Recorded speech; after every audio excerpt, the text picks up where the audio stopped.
What's up, guys? Look what I found. I have a 2024 Ford Mustang Dark Horse. And I figured I'd answer the question, is the Dark Horse more fun to drive compared to my Z06? That is a loaded question because, well, you'll see here in a second why. Now, I borrowed this car from Larry H. Miller, Chrysler Jeep Dodge Ram here in Sandy, Utah. It is available for sale. I think they have the car for sale around, go online and check, but I think it's like 65 to 70 grand, somewhere in that ballpark. So yeah, be sure to check out the inventory. Let's go ahead and drive this car. Got my seatbelt on. This does have manual seats, which is fine because they're Recaro, so they got to make them as light as possible, right? Let's go and start it up. Love this shifter too, by the way. 6-speed. And does anyone know what type of transmission this is? I'll tell you here in a second, obviously, but this has the same transmission brand as my Corvette, which is a Tremec. So it has the 8-speed Tremec. This has a 6-speed manual Tremec. Now, I have to admit to you guys, it's been a while since I've driven a manual transmission. I drove one last year, but I never did a video on it because I didn't have time to pull all my gear out. But yes, I'm super excited. Now, this does have a electronic parking brake, and I have a hard time with these. I'm not gonna lie to you guys, like I really do. There it is. Ooh, man, this is Volkswagen soft with this clutch pedal, man. Let's go and put it in track mode. There's a multiple drive modes that this car has. It has just regular, normal, sport, and then track, oh, and drag strip too. Also, you can do a custom one if you like. And it does change the entire display. When I get on the highway, I'll switch cameras so you guys can kind of see a little bit more. But it does change the suspension, the steering, and the exhaust note too, which of course you guys probably want to hear a little bit of this exhaust, I'm sure. Let's get under here. Here we go. Yes, man, American muscle, or American pony, American pony. There's no denying American cars. This is really easy to drive. Like, you know, at low speeds, that's when you know a transmission is good, when it's a manual. And yeah, this clutch pedal is maybe a little too soft for me. I like it to have a little bit of strength behind it. I like to really work out my calf muscles when I push that thing out, but this one doesn't have much. It's like a Volkswagen. Oh, there it is. It does kind of hold the brake pedal when you are stopped. Like I have my foot off the brake, and then it rolls back eventually. It has a 9,000 RPM on here, and it does show you the RPMs too, like in a number. Oh yeah, this is really easy to drive. If you aren't really used to driving a manual transmission car, this is easy.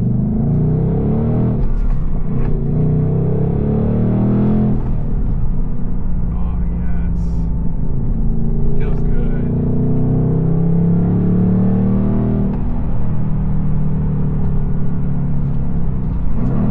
Oh, rev matching too? I wasn't expecting that. I was waiting to see if it would do it, but yeah, it's rev matching. Oh yeah, that's nice. That's really nice. Wow. See, I know that people prefer the dual clutches, but it's only until you come back to the simpler times when you had a manual transmission and you drive these cars. That's when it really becomes real again.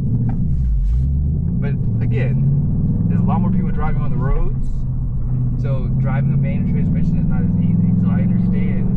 And you can't beat that dual clutch. I mean, it shifts so quickly. Like, I am rusty for sure. I actually owned 2 manual transmission cars. No, just one. I'm sorry, just one. I had a Legacy GT actually. I was actually looking for paddle shifters just now, but yeah. I mean, that car was pretty easy to drive too. Subarus have really rough transmissions, and of course with the all-wheel drive, they have this like pitch thing that they do. Love the rev match. I wonder if you could disable that. Love love the rev max. That is so nice. The brake feel in this car is pretty amazing too. I'm actually a little shocked how big the brakes are. These brakes are bigger than the stock ones on my Corvette. Now I think if I were to get the carbon ceramics, they were about the same size. But yeah, we're gonna get on the highway right here. If I have a chance, maybe I'll do a 0 to 60, but I don't want to embarrass myself too much. Oh yeah. Yeah, the shifter has the confidence that you want. Like I feel like whenever I shift the gears, I know exactly where to put it at. And I haven't never driven this car before. This is my first time. And it's easy. I feel like I've owned 4 Mustangs in the past, right? Now I will say the mirrors are a little small, so that might take some getting used to. But you don't really need mirrors in a sports car because you're never looking back because you know you're gonna beat everybody on the road. So I'm in third gear. Third gear full. 7,000. Wow.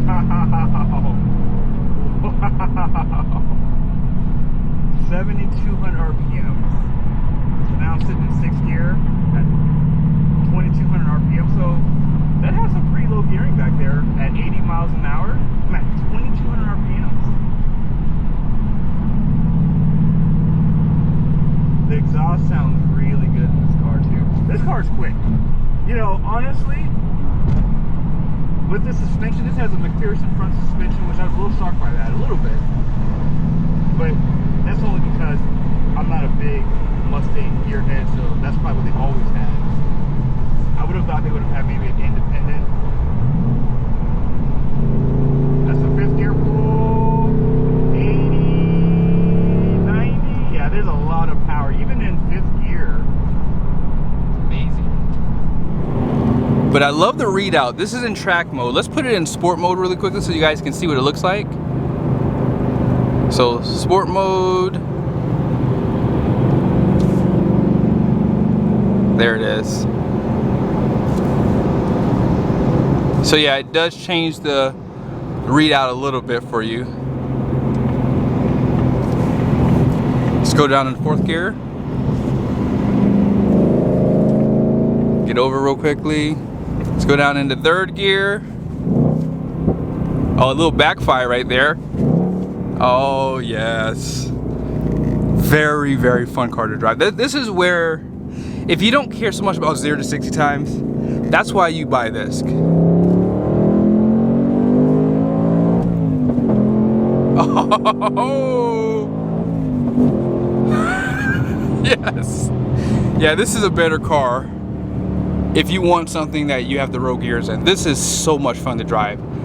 The only difference is, yes, you have that harder pull with that 5.5 liter Z06 engine, flat plane crank. But remember, Ford added a flat plane crank to the GT350. So again, if you want to spend over $100,000 for a sports car, you still have that option. They still capture a pretty big number if you are looking to buy them used, but I mean, hey, they hold their value really well, and they're pretty rare. I don't really see those GT350s as much as I did when they first came out. I saw a lot of them back in Maryland, but out here in Utah, I've only seen a couple of them. But yeah, this has a huge screen, and I'm not a big fan. I'm starting not to like these bigger screens. Like, I feel like it does take away from the interior just a little bit. It's nice when you have a truck, when you're towing a trailer, when you can have multiple menus up, but I feel as though for cars, I don't know, like I think I'm still, I like what Ferrari does. They give you that one screen on the driver's side, and that's it. I just think that it starts to look a little tacky, you know. At first I thought I liked it when I saw it, but now that I see it again, I think my Corvette has too many screens. I wish they would have just gave us just the one screen for the drivers, and that's it. And maybe a passenger screen on that side, maybe for them, and that's it. But yeah, overall, this car, it is really comfortable. The Recaro seats, they hug you. And I feel like if you're a little bit bigger, you might find this car comfortable too, for sure. This is the 5-liter Coyote. So no difference in displacement compared to the regular V8 Mustangs. However, it does have forged connecting rods and strengthened camshafts. Also, the tuning slightly different to give this engine 500 horsepower, which does come on around 7,250 RPMs and 418 pound-feet of torque, which comes on around 4,900. This does have a 6-speed manual transmission behind it, and yeah, feels good. So here are some of the downsides to the Dark Horse. This just looks like a regular Mustang. The only way you know that is slightly different is because of the wheels, but it doesn't give you a wider body stance. There's not a big difference on the front end. And if you walked up to it, yes, it does say Dark Horse right there. You can see the little logo on the side here. And as I said, you do have a different wheel design, and you do have larger brake calipers up front too. A lot of cooling on those discs too. And these are going to be a 255/40 and Outback 19-inch wheel as well. And then here's the tire size right here, 275/40. And these are going to be 19 by 10, and I believe 19 by 9.5 on the front end too. So pretty big tire. I love the spoiler design out back. You have those quad tips in the rear, but a lot of that around the diffuser is going to be plastic too. So this is a lot of money for a Mustang, especially when you can get a Stingray pretty cheap too as well. If you add a few options to it, it's not much more money compared to this car. But again, you can't get a manual transmission.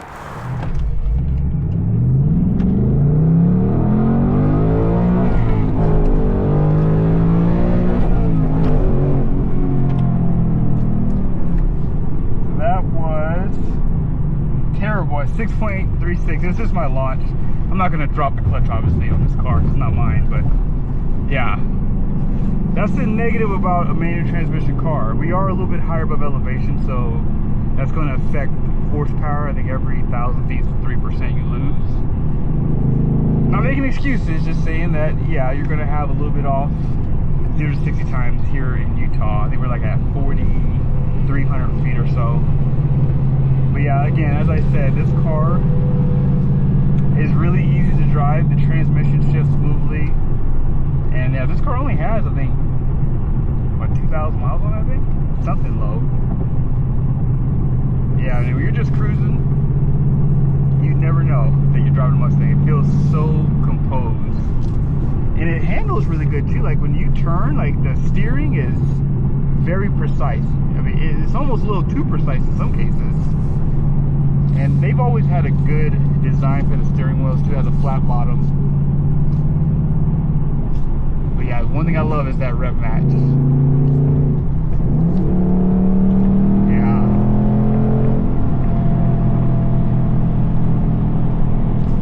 Really fun car to drive. Now let me show you guys the biggest advantage for me with this car.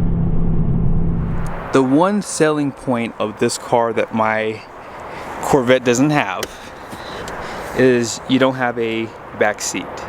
Now obviously an adult's not sitting back here, but my kids could. So if I want to go to a car show and bring my wife and the kids, this would actually work. And you know, I could sit back here, my kids could sit back here easily, but yes, it would have to be someone short driving for me. You can see those screens up there. This does have heated seats as well. Push button start, you can see right there. Sport pedals down below. All this is wrapped in leather. Yeah, you have some storage. Looks like a 12-volt power plug inside that area too. Hey, this is a really nice car. And I'm sure some of you guys would want to see that. But yeah, I love these Recaro seats. I'm super happy that Ford continues to support this company. I know that they've been having some financial issues too. I will say my head was hitting the roof, so if you have a taller torso than me, it won't be comfortable. But the seats do kind of sink in. You can kind of see right there, which helps a little bit. But those are for kids. But this will reduce your insurance, which is why having a back seat is a good thing. Now, as far as the gross vehicle weight rating goes, you guys see right there, 4,710 pounds. And this is your cargo carrying capacity is 630 pounds, which means this car on the curb weighs 4,080 pounds. Now that's with a full tank of fuel, no passengers obviously, so you have an additional 630 pounds of extra capacity with luggage you can put in this car. They say the tire pressure is going to be 32 psi front and rear. My car, which is the Z06, is 3,800 pounds, so that car is heavy too.